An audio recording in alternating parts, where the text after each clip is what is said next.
अब आपने जहन में रखना है 18.8 खरब का बजट है आपका, इसमें 8 खरब रुपया वफाक ने सूबों को दे देना है। ठीक हो गया। दिफा के लिए 3 खरब दे देना है।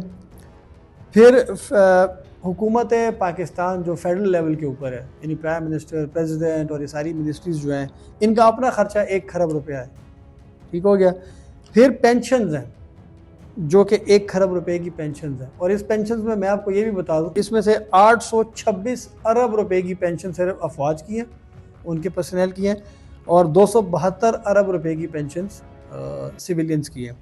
तो ये कुल मिला के 1.1 खरब रुपए की सिर्फ पेंशन बन जाती हैं जो कि आपने पे करनी है। और ये एक बात याद रखें, अफवाज की पेंशन जो है वो सिविलियन बजट में से पे होती है, वो डिफेंस के बजट में से पे नहीं होती। ये टेक्निकलिटी भी ज़रा क्लियर कर लें।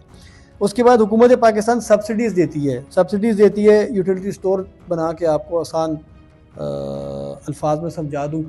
उसके बाद वीट रिज़र्व यानी गंदम की रिज़र्व अपने पास रखती है, उसके बाद सब्सिडाइज रेट के ऊपर भेज देती है आवाम को। यूरिया किसान के लिए सब्सिडाइज रेट्स के ऊपर आता है, उसके ऊपर 5.8 अरब रुपए की सब्सिडी हुकूमत पाकिस्तान देती है। बिजली के ऊपर 830 अरब रुपए की सब्सिडी देती है। आज हम चीख रहे हैं कि बिजली इतनी महंगी है, ये हुकूमत अभी भी 830 अरब रुपए की सब्सिडाइज करके, सस्ती करके आपको दे रही है, अपने ऊपर बोझ बर्दाश्त करके। बेनिफिशियरी इनकम सपोर्ट प्रोग्राम है, उसके लिए 838 अरब रुपए हैं, ये सब्सिडी दे रही है गवर्नमेंट आपको, उन घरों को दे रही है, उन ख़वातीन को पैसे दे रही है। तो ये भी तकरीबन 1.1 खरब रुपया ये बन जाता है।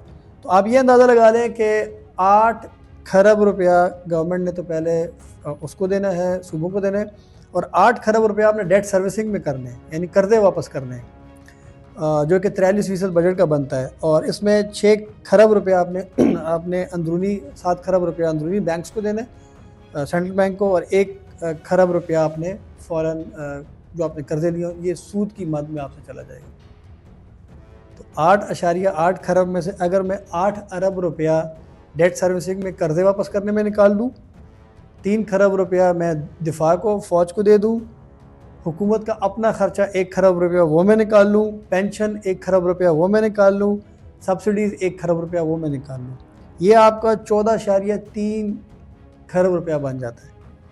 तो आपके पास अब टोटल 4 खरब रुपये रह गए, और उन 4 खरब रुपये में से आपने 8 खरब रुपया सूबों को भी देना है, और आप सूबों को कह रहे हैं सरप्लस में वापस हमें भी करें। तो ये बाकी का 4 खरब रुपया कहाँ से आएगा?